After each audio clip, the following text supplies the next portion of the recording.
Hello and welcome to today's Missio Nexus webinar. I'm Heather Pubels, the founder of Le Motif, a communications consulting firm and Missio Nexus member organization. I'm partnering with Missio Nexus to discover topics and find effective presenters that can address ways mission agencies can improve their marketing and communications efforts. Today's webinar is sponsored by Kumveka, a branding and marketing firm specializing in faith-based nonprofits. We are grateful for their support and for helping to make webinars like this possible. Before we get started with the webinar, I want to let you know that Missio Nexus has a cohort called Communications Director and Staff. If you are involved in marketing or communications with a mission agency, this cohort is for you. It's a great place for you to meet, learn from, and be encouraged by others in your domain. At the end of this webinar, I'll give instructions on how you can find and sign up for that cohort. For today, Blessings Mpofu of Alpha will be presenting our webinar entitled Podcasting 101 for Missions and Ministries. Blessing and his wife Ingrid live in Cape Town, South Africa, where Blessing serves as Alpha's Africa Digital Manager. Alpha's mission is to serve and equip the church in its mission to help people discover and develop a relationship with Jesus. Blessing is also the editor-in-chief of Church Mag or churchm.ag, a resourcing website for church techs and creatives, which includes a blog and podcast. When he's not busy with work, he's enjoying music, travel, art, and great coffee. Remember to put your questions in the chat panel as you think of them. We'll get to as many of them as we can. Blessing, it's great to have you here with us today, and welcome. Yeah, thanks for having me. I hope you can hear me okay. If you can, if you feel free to switch your cameras on. It's always nice to talk to people. I know we don't see them up close as often as we've done in the past. Because 2020.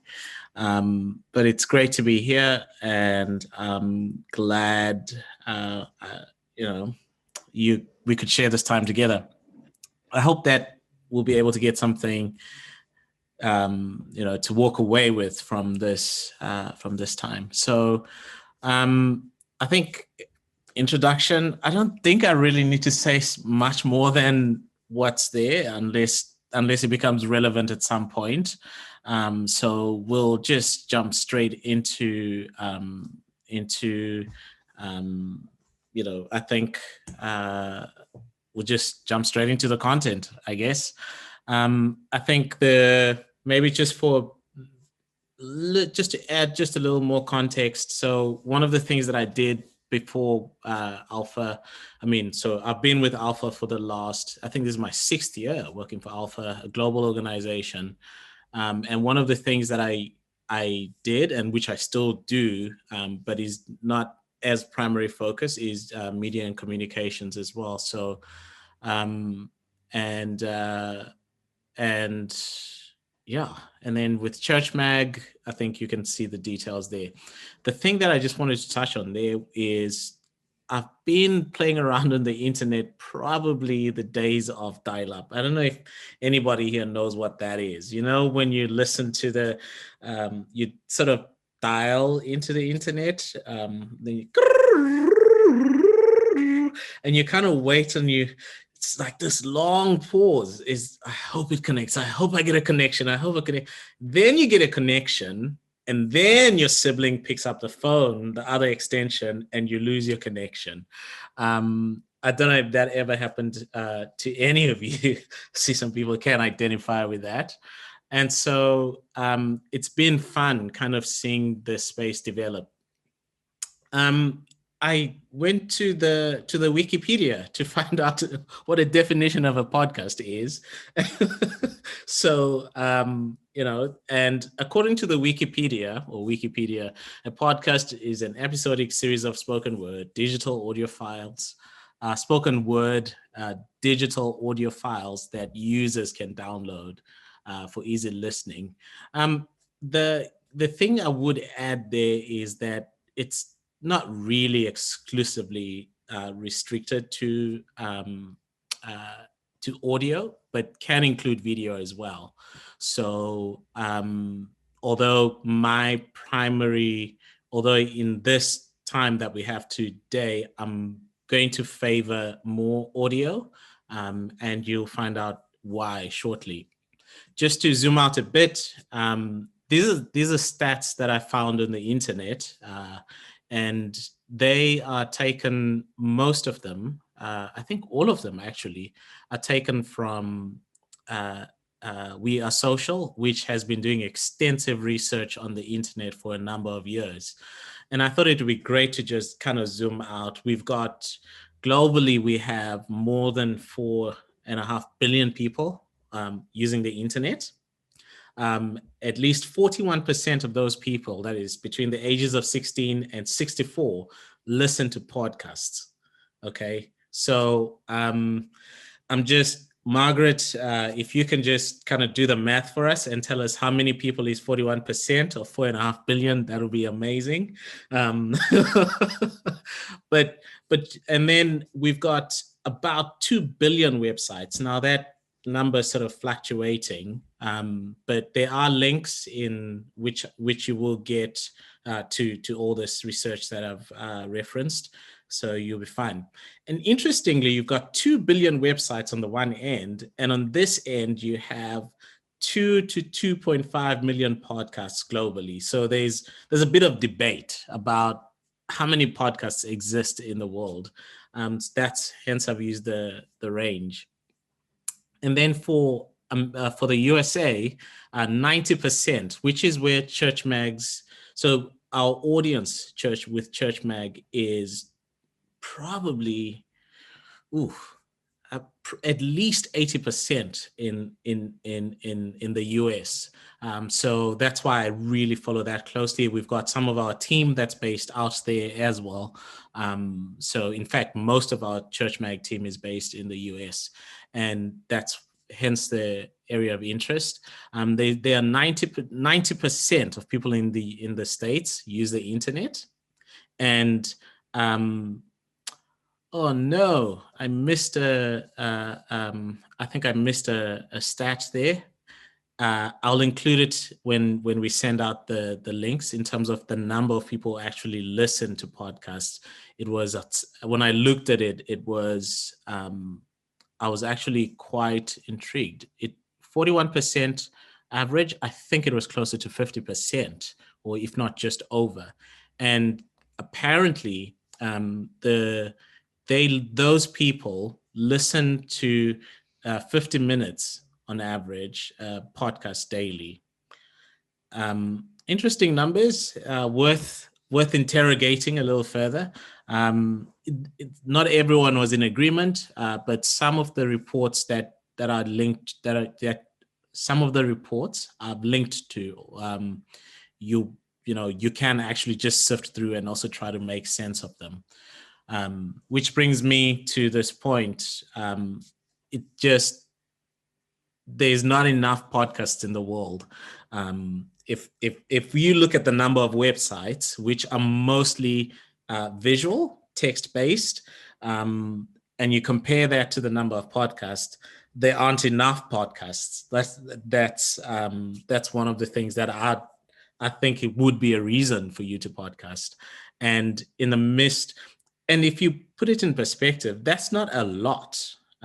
If you think about the number of people on the internet, so options for content consumption. Some of the reasons that I think you should podcast, I think they're portable, which means that it's easy to, I see John is in his car right now, and John has his, I think, son, I can't see too well, behind him. And John's son is sitting behind him, and John is in his car. If this was text, John would not be able to drive and read at the same time legally and safely. So a lot of us, and portability basically is a factor in terms of how people are engaging content or consuming content, if we are to use that language. So flexibility. So I listen to podcasts when I'm driving, when I'm doing chores in the house, when I'm out on a run. So I'm not restricted. I don't have to be sitting in one place. I don't have to be using my eyes to look at that. It's just audio. Less reading. If we're to be honest, a lot of us don't actually read that much, anything on the internet. And if we read, and if we are reading, we're actually not reading, we're like skimming. Just we're looking for the bullet points. And one of the things, and people are reading less. And so audio gives them an option to still engage with your content. So the thing that I wonder sometimes when I speak to people about podcasting is, how many people did you used to, have you noticed, let me put it this way, how many people are there that you used to reach using text, have disengaged with your content, not because they're not interested, but because it's just in a format that isn't convenient for them. That's one of the things I'd consider. Reach. I think kind of the stats that would speak into the stats. And then in terms of the act of creating that podcast or podcasts, I think that there's a relatively lower threshold, for instance, compared to video. I think there's a lot more to worry about when you do things like video. You worry about your lighting, you worry about your editing. You increase the number of things that are involved. So also depending on how you choose to approach that. Okay, so where do you start when it comes to your podcast? Hey, Blessing, just really quick. Sorry to interrupt you. Your slides are not showing. So if you have slides, you'll want to share your screen. Yep, that's all. No, this is embarrassing. No problem. Go for it. Working on those. Okay, thanks, Heather. Now we're just seeing your, good, we're up. Go for it. Great. So some of the stuff I just went past because I thought you were looking at the slides. Sorry about that. You'll get the slides. So you get to see how much sweat I put in them. So in terms of when it comes to podcasting, where do you actually start? For me, I think the most important place to start anything is your organization's mission. It's always the place that's the anchor of why you're doing what you're doing. And otherwise, there's some things that are fun to do or good to do or enjoyable to do, but then they can become beautiful distractions. I borrowed that phrase from a friend of mine, Ben Woodman, who worked with the youth leaders in Alpha. He talks about beautiful distractions. And because it's new, because it's shiny, everybody's doing it. Sometimes is not a good enough reason to do it. But at the same time, it might be, because that means that people are engaging that way at that point. But I'd always say start with the organization's mission. It's not only your identity, but it's the true north for your strategy and all your efforts.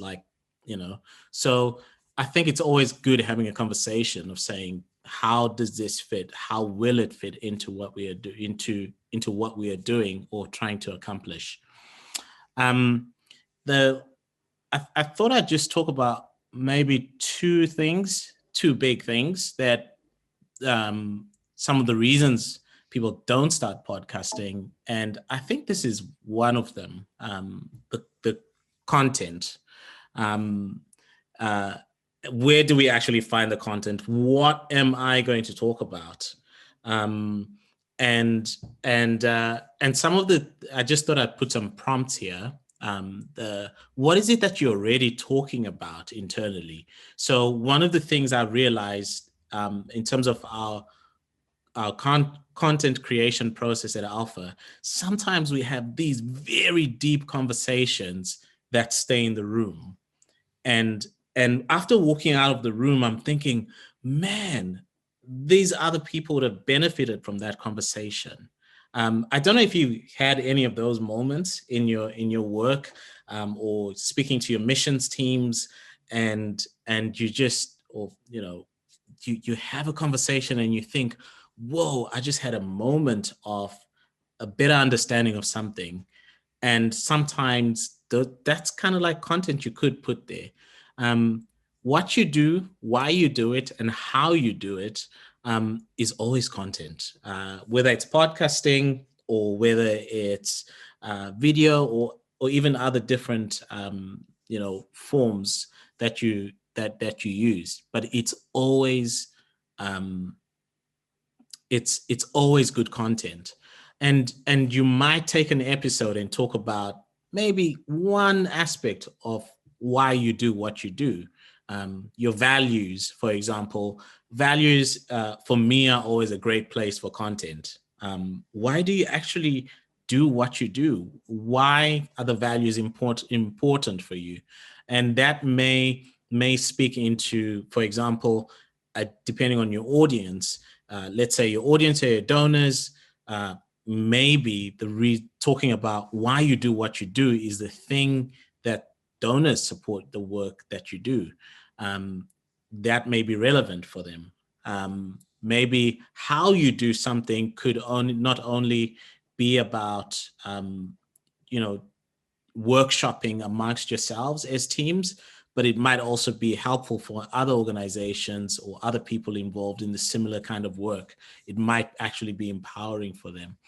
And the other thing that I just put there, delving deeper, often we, in the context of, I don't know, in churches, for example, sometimes the pastor has only 30 minutes, depending on the church you go to.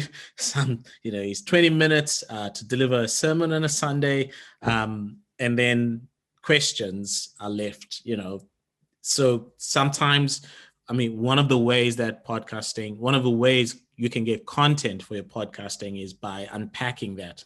You've got time now. You're not chasing the clock. And storytelling. I think this is probably one of the most underrated areas, particularly in the work that we do when it comes to storytelling and podcasting. Instead of writing in your newsletter that someone's life was transformed, a story of life change, what if people actually got to hear it from the person's voice? It's a valid way, or it's a valid content for your podcast. Your newsletter, one of the things that I used to do, I don't do it anymore because the project I was working on doesn't exist anymore. But I used to give people options. Do you want to read the newsletter? If you prefer to listen to it, I've recorded an audio version of the newsletter, so just go there. That's content. And instead of maybe asking everyone on the team to contribute to the newsletter or the annual review that's going out, what if you just brought everybody in and said, hey, John, tell us. I don't know if there's a John here. Sorry, John. But, what if, there is John, John Bateen, picking on you. Shout out. And, what if we got John and said, hey, tell us what's happening in your area of the work that we are doing. I think that really can be a way that makes it more accessible. And what are the common questions that people are asking you? Depending on the kind of organization that you are, what are the common questions that keep coming up? You could just record and direct people, to your podcast. Okay, that's a lot. Since I restarted my slides, I don't know how I'm doing on time, Heather. So I'm gonna have to just rely on you for for time. If you can just let me know. I've pulled up my chat because it was hidden. Okay. And then you get different kinds of podcast formats. You get, okay, great. Thank you. Awesome. So you get different formats. Interviews is probably one of the most common. When we start at the beginning of this, we had we had that little, what do you call it? Like a teaser playing. And that was an interview on the Missio Nexus podcast. And so that could be a great way that could be a format that you use for your podcast. Or you have a monologue where you have one person who's, just talking and sharing a thought, or it could be doing a Bible study or giving a teaching, or explaining something, or reflections, maybe updates, or conversations. Now, your podcast does not have to be either or. It can be all these three things. The one episode you could do an interview. In another episode, you could have a conversation with someone, either on the team or on the outside, or you unpack a topic, and you can just have conversations. So on the Church Mag podcast, for example, one of the things that we discovered works for us is when there's three of us talking. We're in the process of, recording a new season, and, we're playing around with different formats. But three of us having a conversation about something, when two people are talking, the third person is thinking about what's the next thing that I can pick up on, what's the next thread, or what's a question that's come up. So then there's a bit of conversation that happens there. I think, I think so. So those are some of the formats that you get. I'm going to jump here and talk about, so we've spoken about content. We've spoken about the why, and we've kind of touched on some of the, some of the places you can get content, and we've touched on format. And then I'm just going to go a little more practical further in terms of what you actually will need to get started. And I don't want this to be too abstract. So it's been interesting putting this together. You will need something to record your podcast with. So your computer or your tablet or your phone. I know some people who actually record their podcast off their phone, and they actually they do everything. They record it on their phone, like do everything related to that. They create images take a photo, created an image on Canva for the podcast art, and they record voice memo. And then they edit on their phone, which is quite hard, but they do that.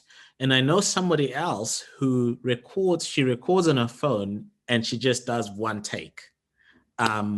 Just one take. She basically just does like you would with a WhatsApp voice note.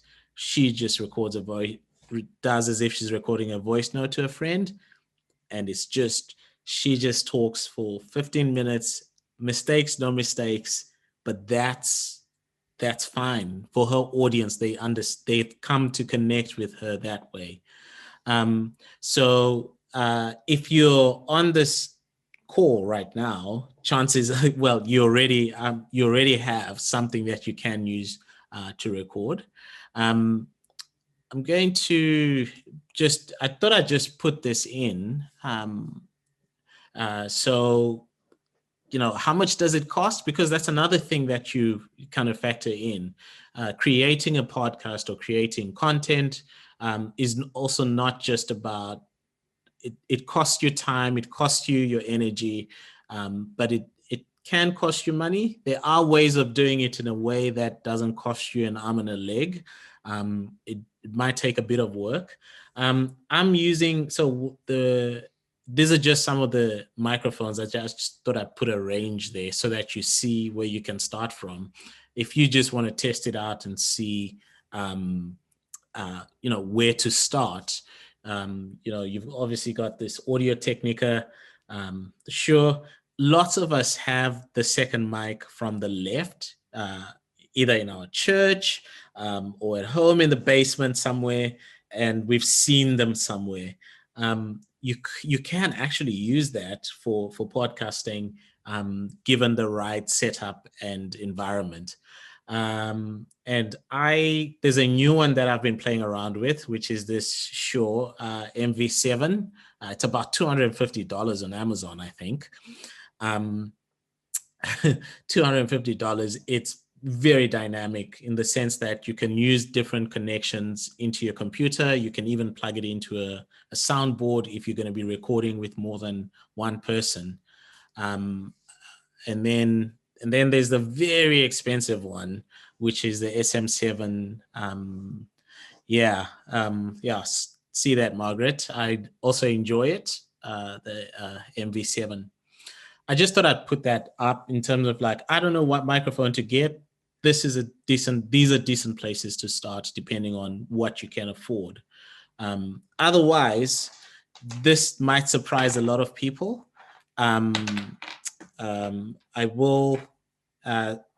This might surprise a lot of people. I hope you can see this. These are my what do you call them? Earphones. It's just normal Apple earphones.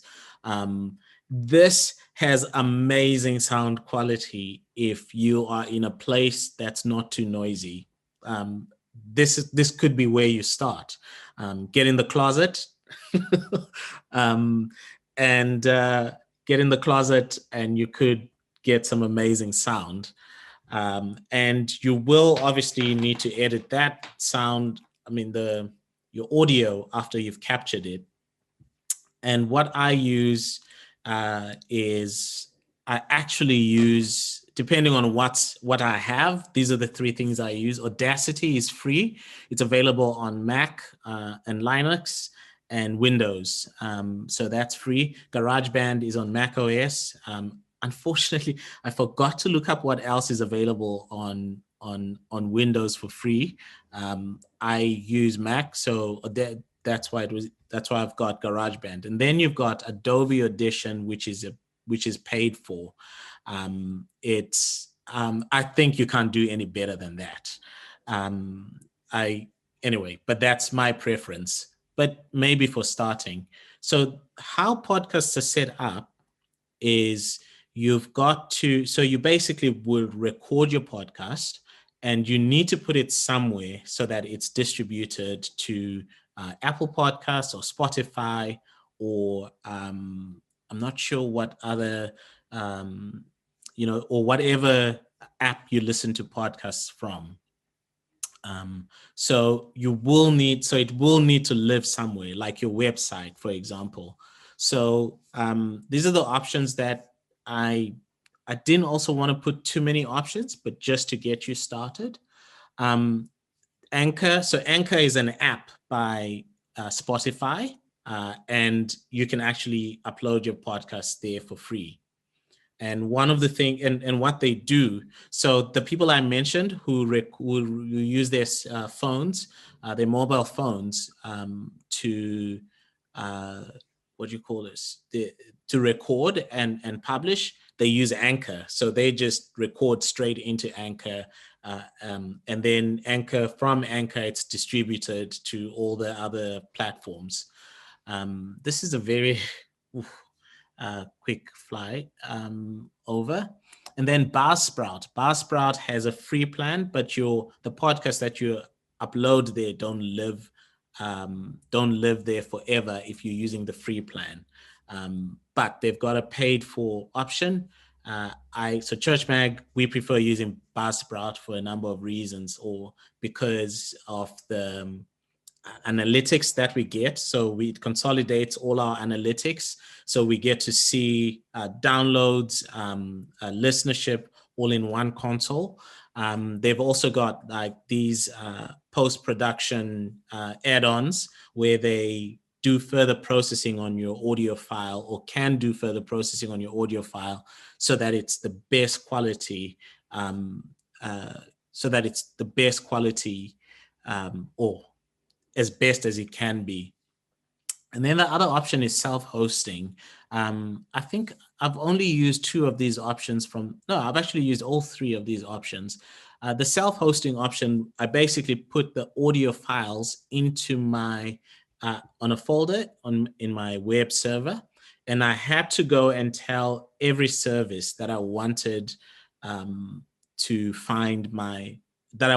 deliver. And I had to tell every podcast app or service like Apple Podcasts and Spotify and the rest where to find the files. So it's a lot more work. And having done all three, I wouldn't worry about, I'd stay away from self-hosting. Yeah. So I think what I'm going to do now, I'm actually wondering if I took away too much, because I had so much stuff in here because I was afraid I wouldn't fit everything. But I think maybe what I'd do now is just go to the Q&A. I skipped some stuff, and which I shouldn't have, but maybe, how do we do this? Okay, I think let's go to questions, and then, yeah. That would be fine, Blessing. We can ask some questions. Did you have that slide with your contact details on it? No, yeah. Did, but why don't you go ahead and put that up? So if any of you have any further things that you would like to ask Blessing about, we've got plenty of time. And so any topics you want to put it in the chat. If we need further, if I want further information from you, or Blessing needs further information, we'll just ask you to turn your mic on so you can just voice the question. Yeah, I think I'd probably enjoy this part more than just talking. I'd love to just really speak more into specifics.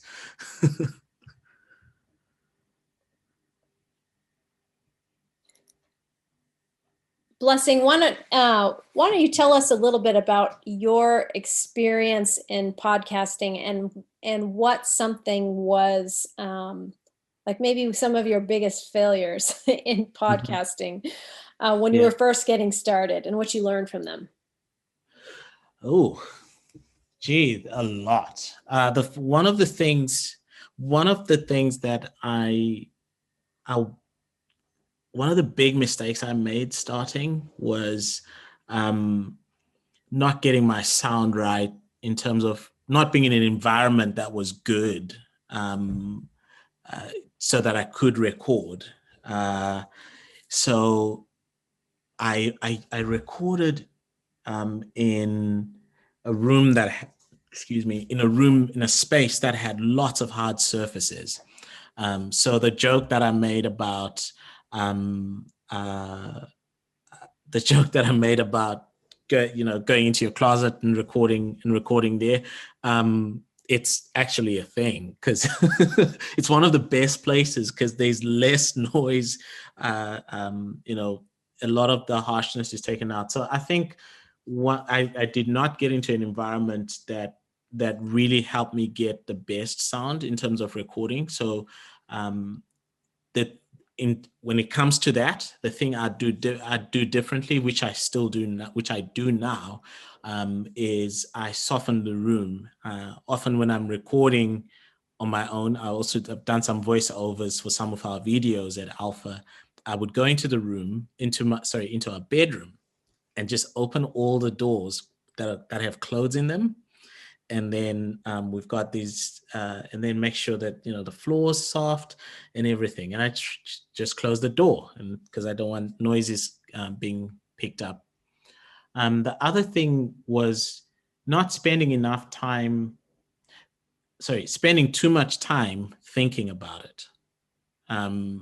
that's one of the other mistakes in terms of projects I've worked on in the past, is sometimes you spend so much time just thinking about it, and then you end up mistaking that for the work, and then you never end up putting anything out. The third thing was being too critical. Number three, um, I think I was so critical at some point that I ended up not creating stuff. Yeah, That that's good.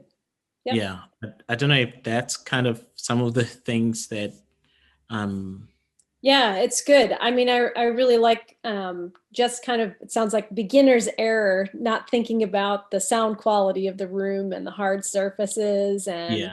and Mhm. then just the creative process and not kind of overthinking things or Yeah. getting Mhm. yourself kind of stuck.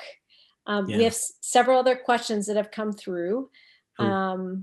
So let me find one here. What advice do you have for time limits and types of formats? Hmm. Um, I'm just gonna take this away because I just want to see people. I love seeing people. Um, we can put it back on again. I can put that on again, but you will get the contacts as well anyway. Time limits. That's a question that comes up often. So a podcast episode, how long does it needs to be? As long as it needs to be. Is there like a standard length that you would do The- all of your podcasts, or would you do each episode a different length, or like how would you choose that?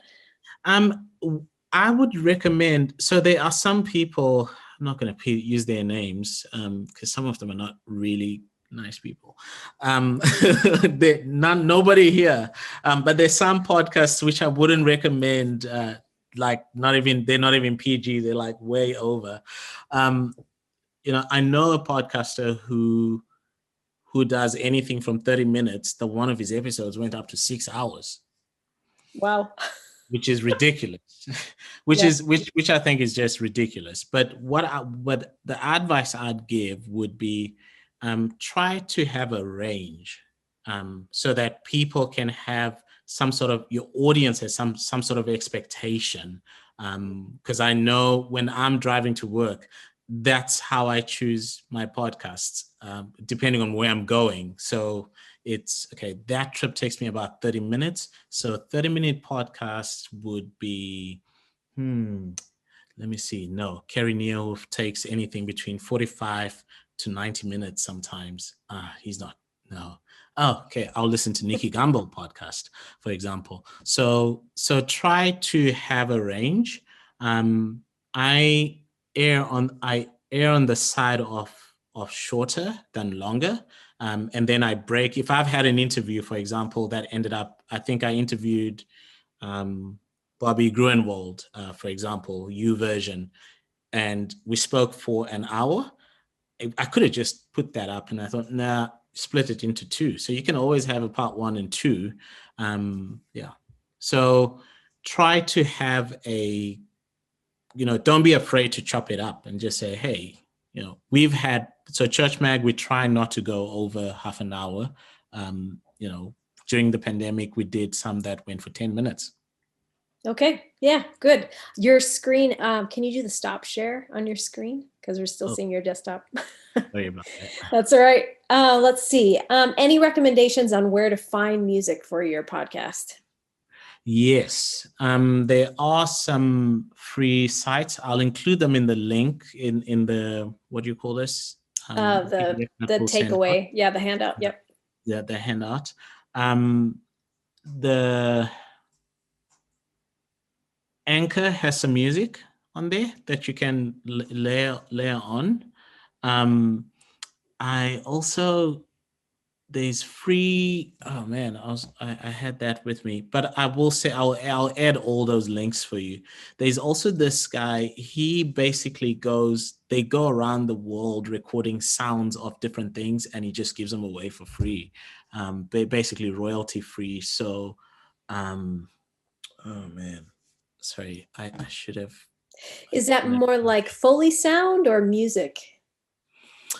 So it's a mix. So you Okay. get music and you get sounds. So if you want to use like sounds as like some, I don't know if you've noticed some podcasts, for example, where they split sections by using certain sounds.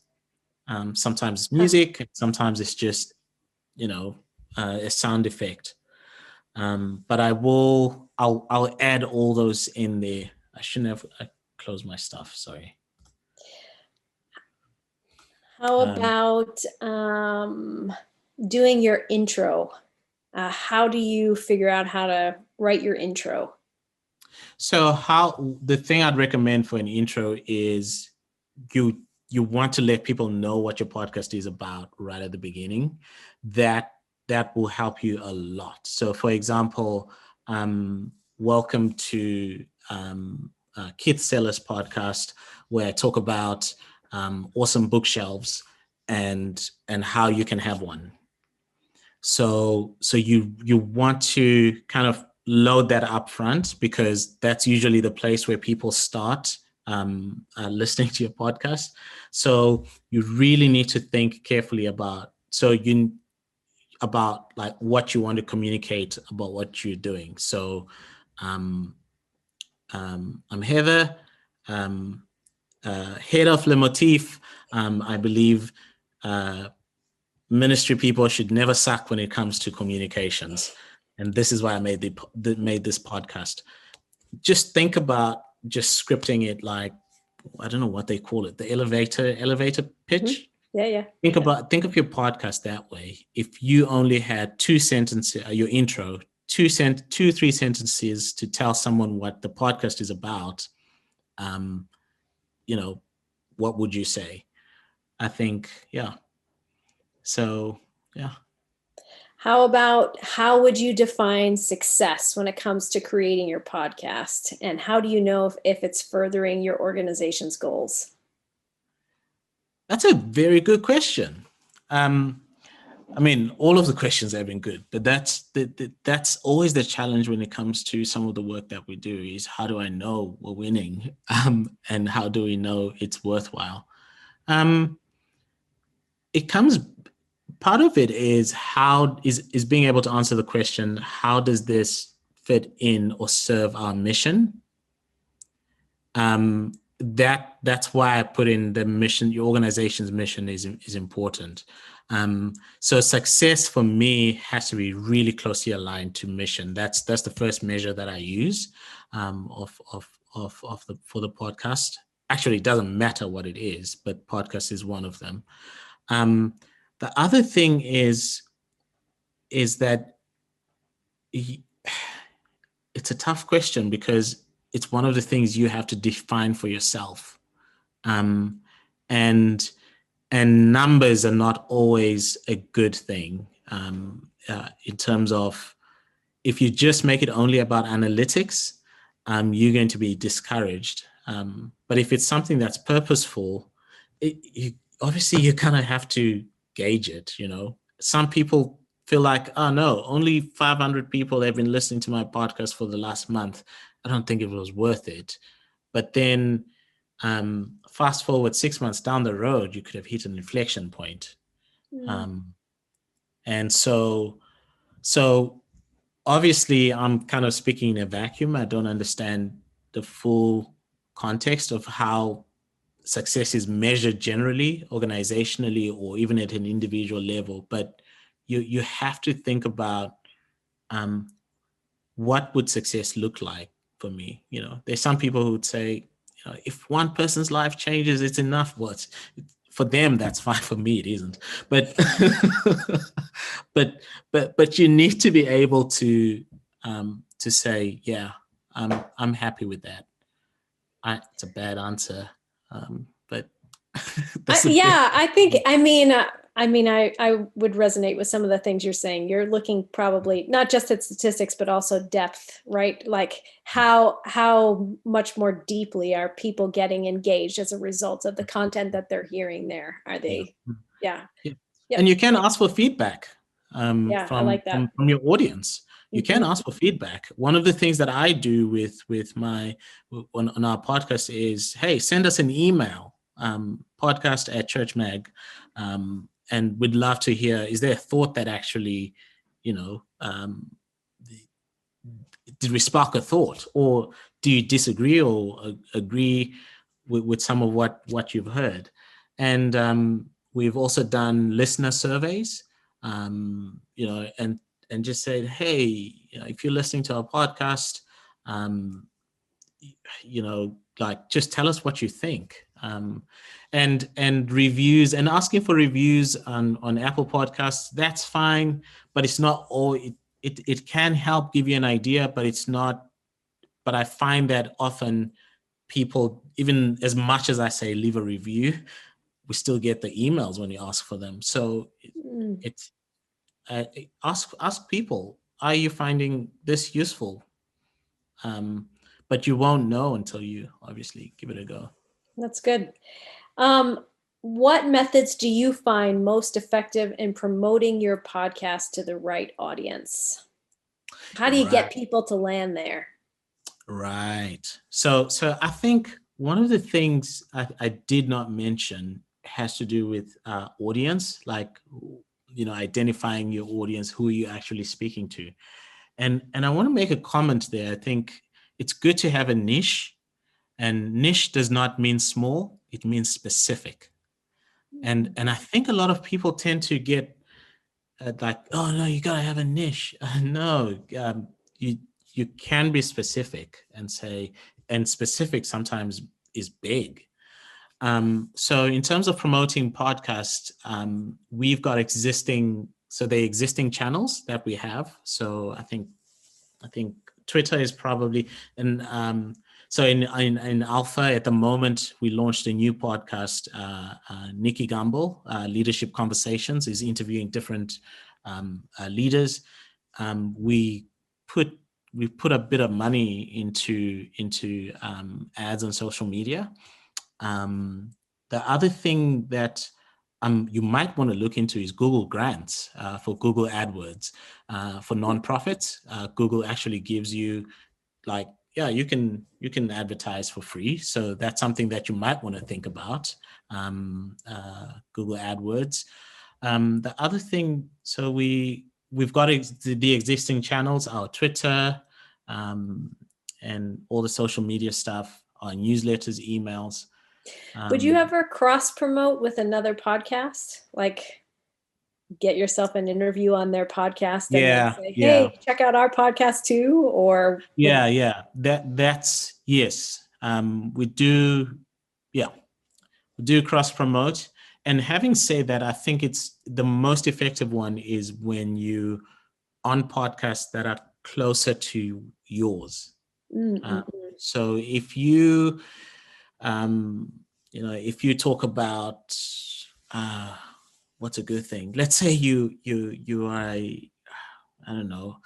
basketball. Sorry, I'm just basketball podcast. There's a likelihood that maybe a football person might also be interested in that, or or connect with another basketball podcast. But try to find as close as you can, because what happens is that they're actually already within that ecosystem. The people already have an interest. Their audience already has an interest in something that's close to that. So it's worth looking around at the podcasts that are similar to yours, or that speak to things that your audience is likely interested in. That's good. I'm just trying to think if there's outside of, talk to your friends.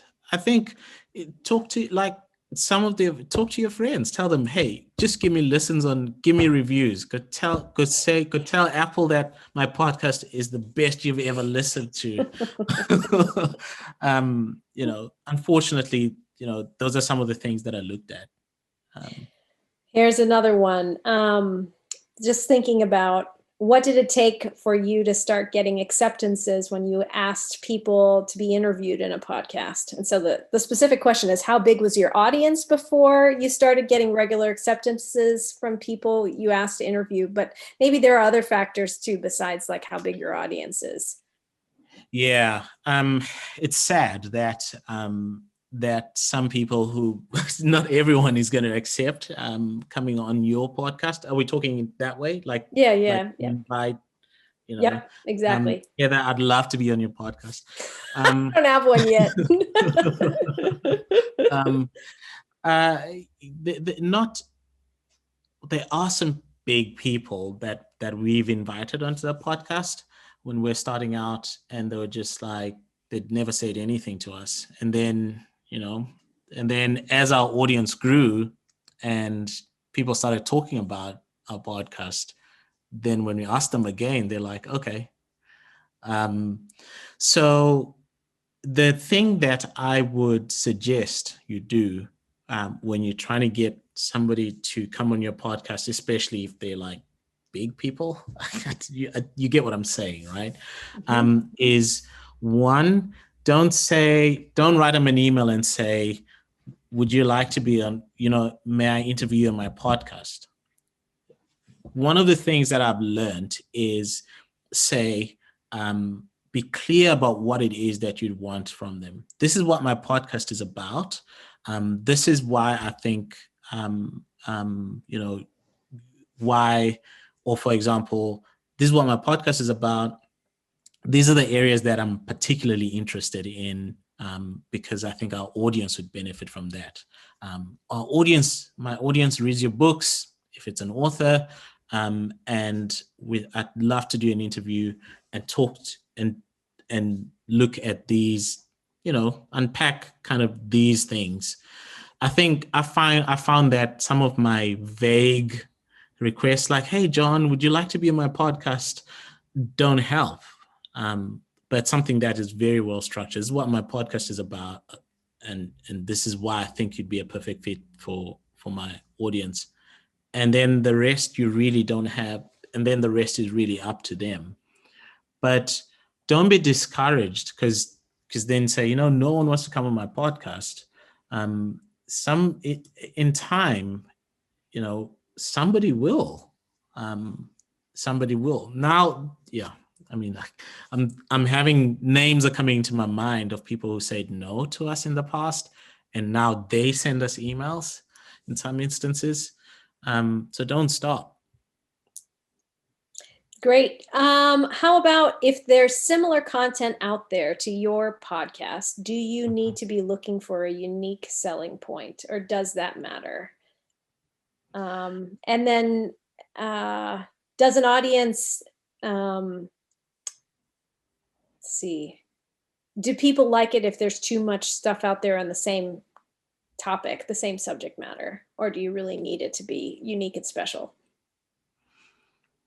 All of the above. It's a bad answer, but but have you been to? I'm trying to remember their name. They're two B's. The ice cream brand Baskins and Baskin and Robbins. Do you guys have that in the States? Yeah, we have Baskin and Robbins. Yep. Yeah. So we got that here in South Africa. And how many flavors of ice cream are there? It's like over 50, right? 52 or something like that. Yeah. Yeah. So I know it's kind of it can seem like a simplistic answer, but it's interesting that there's a reason why. I don't know if we have any pastors here. There are people who show up to your church every Sunday who'd rather listen to you than the biggest theologian you can think of. There are people that for whatever reason relate to you better than somebody that you might think is doing it better than you or could do it better than you, and probably might even be doing it better than you. So I wouldn't, that wouldn't be a good enough reason not to say, well, someone else has a similar podcast, but someone else might not have the same level of trust with your audience or your potential audience, so that you have. So I would say, don't worry about the, you might want to put some effort into thinking, okay, is there a different angle I could explore in this particular area, or a different theme? Do put in that work, but you know, because someone else is already doing it is a bad reason, I think, in my opinion, it's a bad reason not to do it. You know, somebody else is already preaching the gospel. I don't need to. That's how I think about it.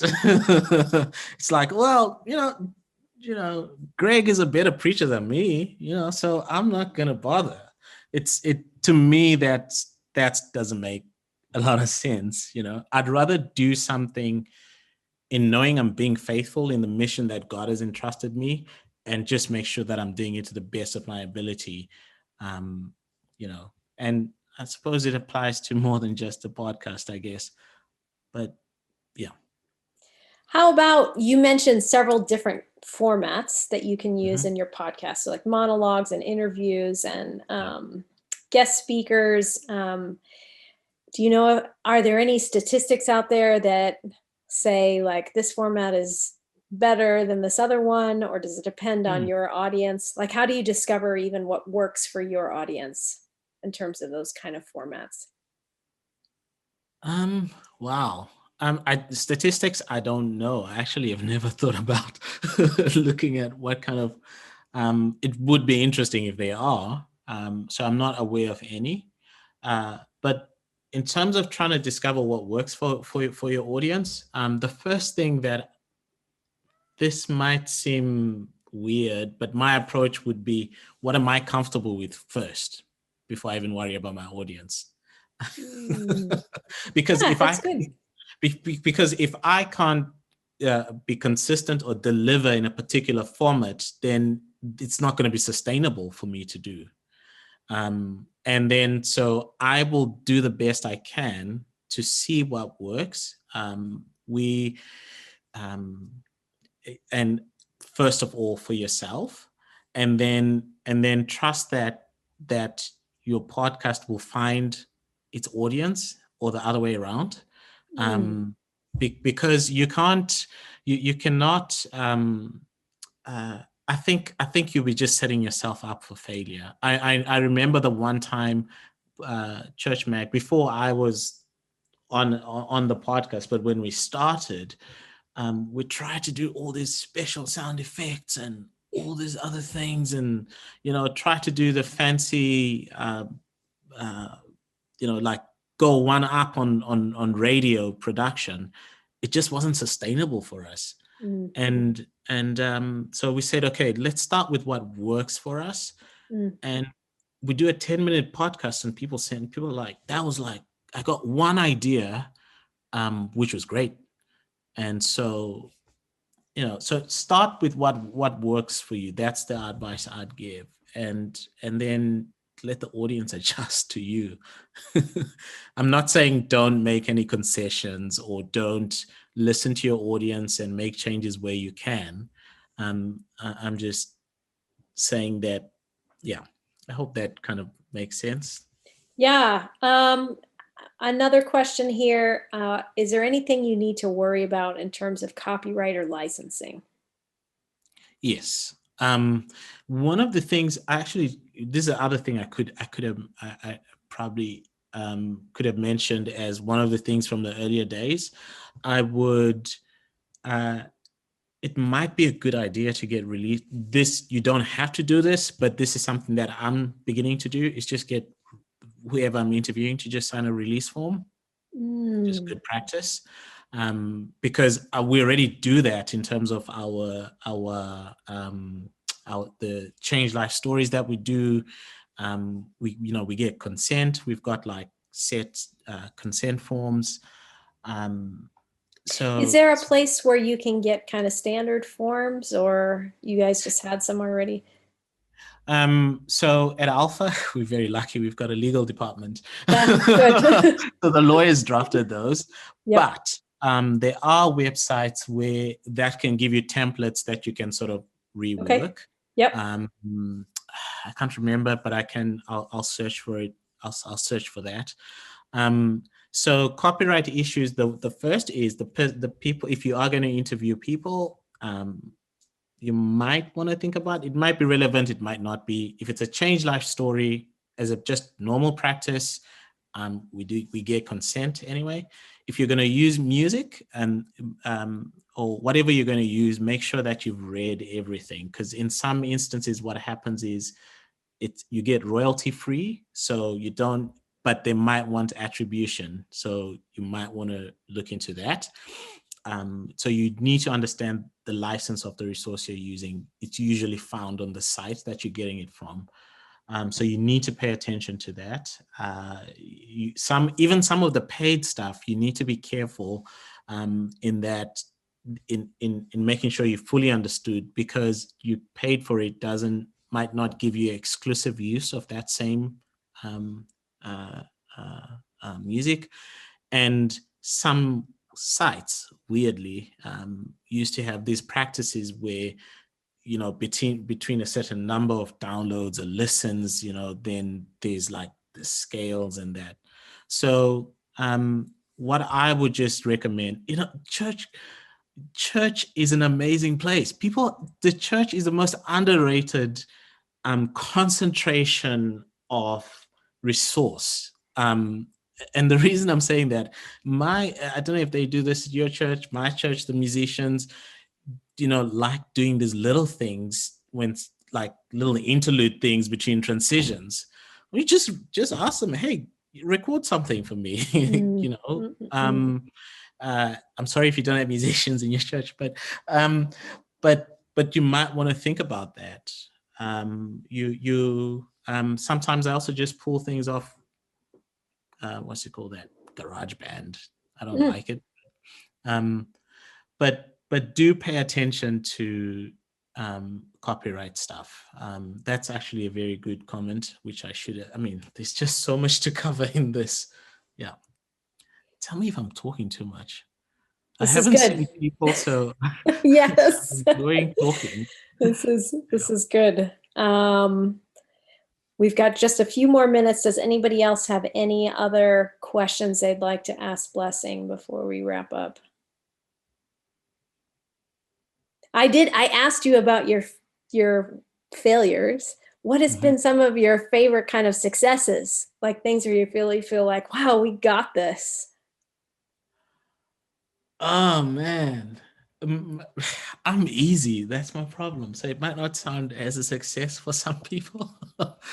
I think traveling, I have the privilege of traveling around the world, and in obscure places, meeting people who like, hey, I recognize that logo. And I say, yeah, that's ours. And they're like, I've been listening to your podcast for like forever. Or I've been reading, content you've been putting out. Or meeting people who would say things like, our organizations were struggling, to set up because some of this things we talk to people about are technology. We're struggling for a solution, and the thing you mentioned in the podcast is what we're now using at my church or in the work that we do, and then for me, that's success. That's like fulfillment. So every time I get one of those, I just bank them, and I do a big dance, and but those are some of my highlights. Just knowing that. And I guess you also have to make peace with, we're talking about the Lausanne network, that the fruit, sometimes you have to be happy that your fruit grows on other people's trees, and for me, that gives me joy. Like, I'm not out there doing the work, but somehow I've helped somebody. So those are some of my highlights. That's a highlight every time somebody says, oh, that helped my church or my organization, or that helped me so much, because I know that their work that they're doing is meaningful. And never underestimate what God can do with a stone. could be a pebble. It could be a podcast episode. It could be, it could be a blog post. But that's the other side of it. I think even in this, it's a God endeavor, and you still need to remember that the work that we're doing is not just, you could be worrying about sound. You could be worrying about a whole lot of things. Of course, you want to get it right. We can unpack a lot of aspects to this, but do the best you can, and remember that even when you've done your best, not everything depends on you. Yeah. That's great. Thank you, Blessing. Can you put the slide up again with the contact details? People are asking if they can take a look at that once more. Great. But this has been great, really good information here. Yeah. It was a bit of a challenge trying to figure out what to put in and what to take out. It's a big topic. Here we are.